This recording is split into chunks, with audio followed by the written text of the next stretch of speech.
The third cider, and this is where we're heading into something a little bit different. So let's read the bottle. Again, lovely label. It's called Blowhorn. It's a refreshing Indian chai style cider. So those classic flavours I'm expecting from the chai, things like cardamom, sugar, I'm expecting sweetness. Let's try it.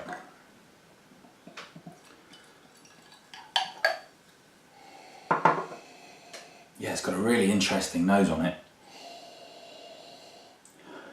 Do you know what? It's not as full on as I was expecting. I was expecting something with a lot more kind of, you know, overwhelming perfume to it, but it's I would say it's aromatic.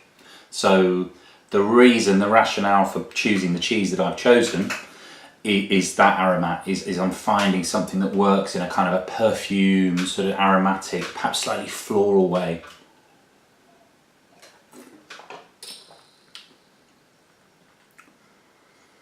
So there's actually a little dryness to that, a little astringency. The balance of the spice is not overwhelming by any stretch. You've still got that appliness coming through.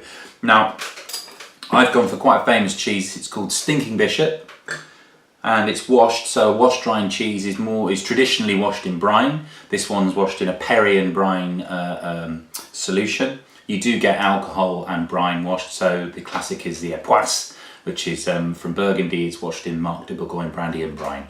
So you do get some alcohol washes. Here we go. I mean, the texture on this is insane. Look at that. I mean, it's just oozing all over the place. Don't be put off by the aroma of these kind of cheeses. Their bark is a lot worse than their bite. The actual flavour is often really sweet and kind of unctuous.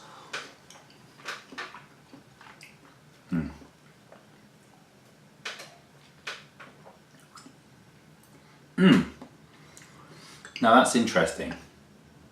So, as expected, that kind of perfumed aroma, aromatic spice, and then the lovely pungency that you get from the rind of the cheese, that all works really well together.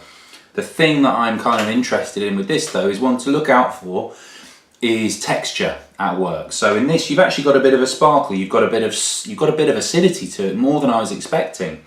And that works really well against that real oozing, as I said, unctuous, oily paste that you get from the cheese. It kind of cuts through it in a very sort of satisfying way.